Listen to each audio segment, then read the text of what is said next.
¿Cómo están, amigos de Trujillo Construye? En esta oportunidad vamos a hablar acerca del diseño de las casonas de Trujillo. Para esto estamos con el arquitecto Ernesto Marmanilo. Bienvenido a Trujillo Construye, arquitecto. Comienza contándonos acerca del diseño que prima en las casonas trujillanas. Bien, gracias por la entrevista.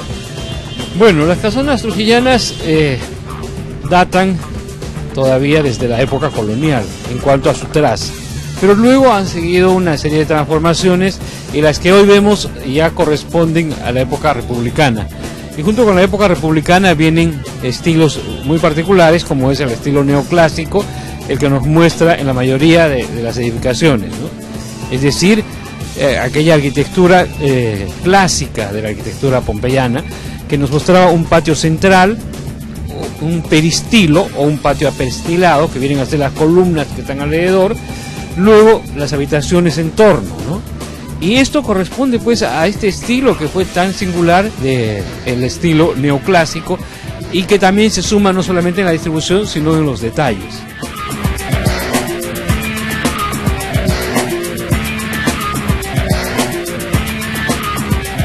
¿Qué características generales podría decir usted que se presentan en las casonas trujillanas respecto a su diseño? Bueno, las características generales que tienen las casonas tiene que ser la gran portada, ¿no? La gran portada que todas tienen, luego las ventanas de reja y las ventanas de balaustre. Eso en cuanto al lenguaje externo. Y hacia el lenguaje interno, los espacios abiertos, que son los patios, el chiflón, que es el patio, el pase de comunicación entre el primer patio y el segundo patio, y las características que unifican a la arquitectura trujillana vienen a ser las famosas ventanas, ¿no? Que son estas ventanas en reja que hay de diferentes estilos. Hay unas, por ejemplo, que tienen la peana, que es el soporte, ¿no? Y el conopeo, que es la coronación. Otras que tienen una decoración superior, que es la coronela, que viene a ser este decorado en fierro, ¿no? A manera de una corona, ¿no? Y luego el lenguaje mismo de la misma ventana, con el logotipo de la familia o alguna simbología de la familia que poseía la casa.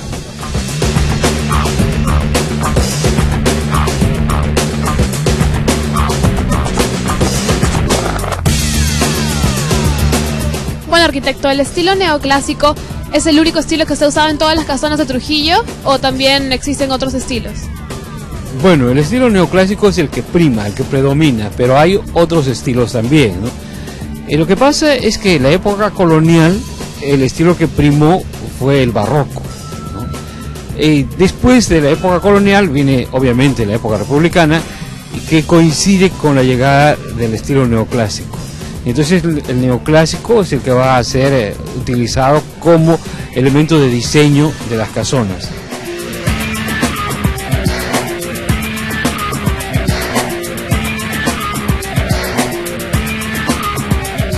Entonces, ¿cómo es que surge la construcción de estas casonas en la época republicana?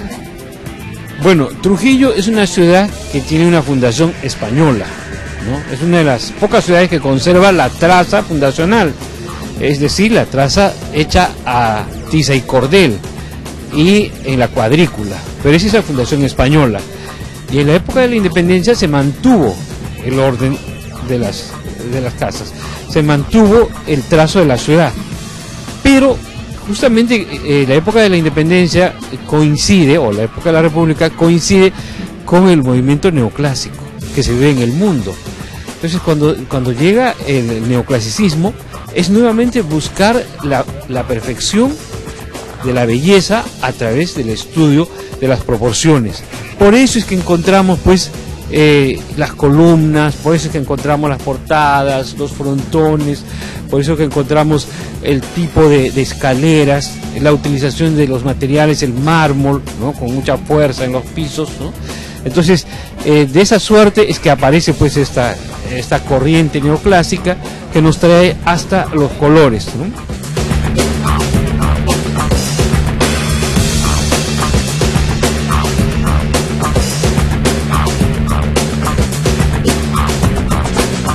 Bueno, aquí tenemos el catastro del centro histórico elaborado por el arquitecto Ernesto Marmanilo. Explíquenos en qué consiste, qué señala este catastro. Bien, el catastro significa el registro de los inmuebles que tienen un valor arquitectónico o un valor histórico y que conforman el patrimonio cultural de la nación. Entonces, en este catastro, que viene a ser el plano fundacional de Trujillo, tenemos, por ejemplo, los espacios urbanos, que son las calles, que obedecen a la traza fundacional, que es en Damero, la cuadrícula de Damero con una plaza central. Esto fue evolucionando con el tiempo, pero dentro del esquema mismo de la ciudad fundacional de Trujillo, ¿no? Se mantuvieron las mismas calles que hasta hoy se tienen desde la época fundacional y luego se incrementaron hasta los exteriores. Aquí se pueden apreciar los edificios que corresponden a la arquitectura religiosa, desde el más importante, que es la iglesia mayor, con el arzobispado, que están haciendo frente a la plaza mayor, ¿no? Y luego las demás iglesias y conventos, que son los edificios de carácter religioso, que son también reconocidos como monumentos. Pero hay algunas construcciones que ya han sido destruidas, ¿no es así? Bueno, lamentablemente sí, hay inmuebles que se han perdido, que se han demolido y bueno, han sido sustituidas por otras estructuras que no es la manera correcta de conservar el centro histórico, ¿no? Sino por el contrario, debieron haberse restaurado o haberse recuperado dentro de su estilo, dentro de su concepción, y haberle dado también un uso contemporáneo. Lo importante es que se entienda que hay que darle un uso contemporáneo para que el inmueble continúe en pie, ¿no? Entonces aquí podemos encontrar alrededor de 230 viviendas que todavía están en pie. Muchas de ellas están en deterioro y otras están restauradas, están recuperadas, ¿no? Entonces la tarea que hoy se tiene es pues recuperar estas casas que son conocidas como casas casonas o inmuebles en estado ruinoso, y restaurarlas y adaptarlas a un uso contemporáneo, ¿no?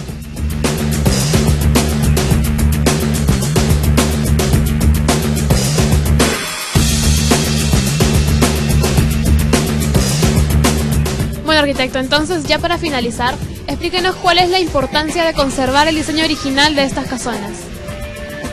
Bueno, la conservación tiene una trascendencia y una importancia enorme, porque es precisamente el elemento que nos une con el pasado y con la historia y con la identidad de la ciudad. Por eso es que trasciende el trabajo de recuperar el inmueble en su trazo original, en su diseño original. Y hay que evitar la destrucción, la demolición, la desaparición de estos testimonios del pasado. En todas las ciudades del mundo se recupera el patrimonio cultural, no solamente como un elemento de carácter turístico, sino como un elemento de identidad con proyección hacia el futuro.